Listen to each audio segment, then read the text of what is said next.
Assalamualaikum warahmatullahi wabarakatuh. Perkenalkan, nama saya Irma Olantari dengan NIM 2111290061.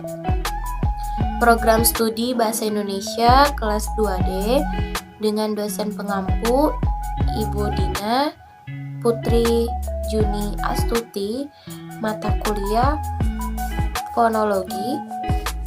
Baiklah, di sini saya akan menjelaskan sedikit tentang klasifikasi bunyi bahasa. Untuk lebih jelasnya, simak video berikut ini. Baiklah, di sini kita akan membahas materi klasifikasi bunyi bahasa.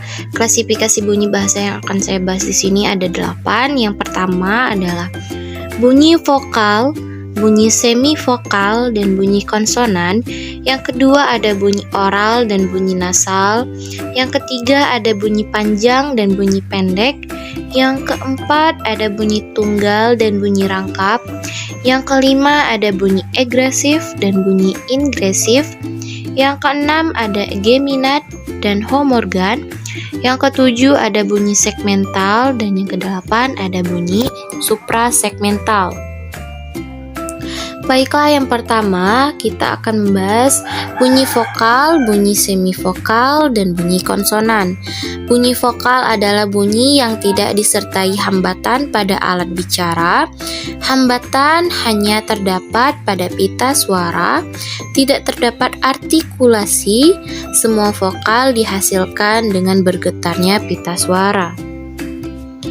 Adapun huruf vokal terdiri dari A, I, U, E, dan O.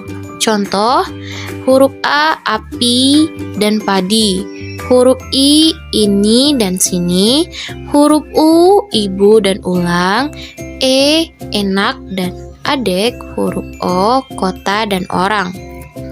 Bunyi semivokal adalah bunyi yang secara praktis termasuk konsonan, tetapi karena pada waktu diartikulasikan belum membentuk konsonan murni, maka bunyi-bunyi itu disebut semivokal atau semikonsonan.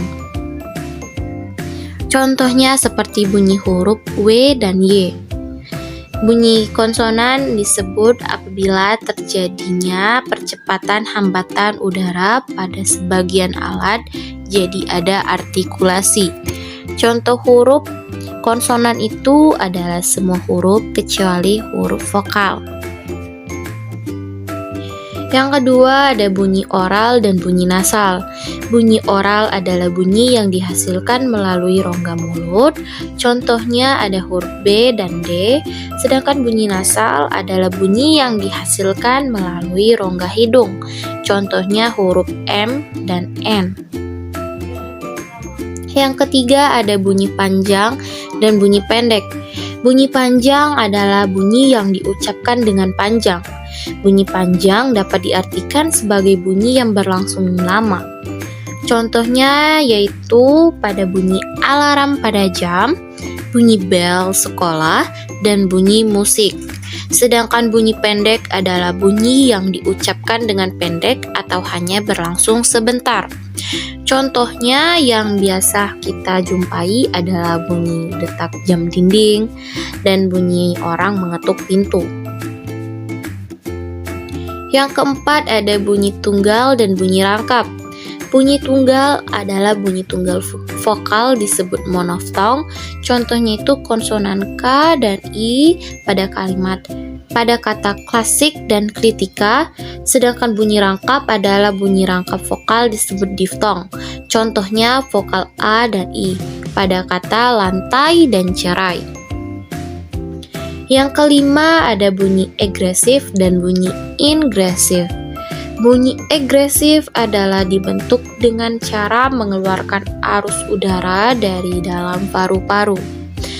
Yang kedua, sedangkan bunyi ingresif adalah dibentuk dengan cara menghisap udara ke dalam paru-paru.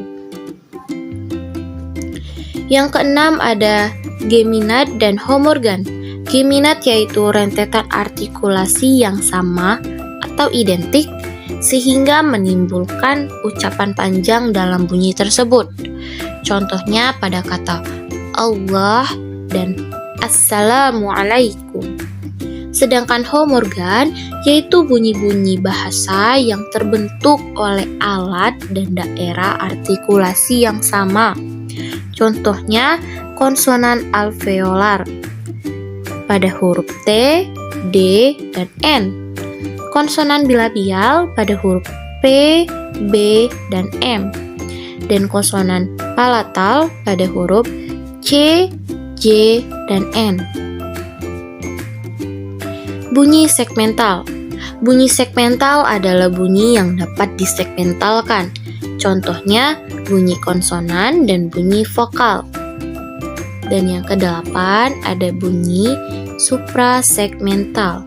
Bunyi suprasegmental adalah bunyi yang keberadaannya harus berada bersama-sama bunyi segmental. Contohnya tekanan, nada, durasi, dan jeda. Itulah tadi materi yang telah saya sampaikan mengenai klasifikasi bunyi bahasa yang terdapat 8. Semoga apa yang saya sampaikan itu bermanfaat dan dapat menambah ilmu untuk kalian semua. Apabila dalam penjelasan saya tadi ada kesalahan kata ataupun kekurangan dalam materi yang saya sampaikan, saya mohon maaf. Kepada Allah saya mohon ampun. Baiklah, itulah tadi presentasi yang bisa saya sampaikan. Terima kasih. Wallahu muwaffiq ila aqwamit thoriq. Wassalamualaikum warahmatullahi wabarakatuh. Sampai jumpa lagi.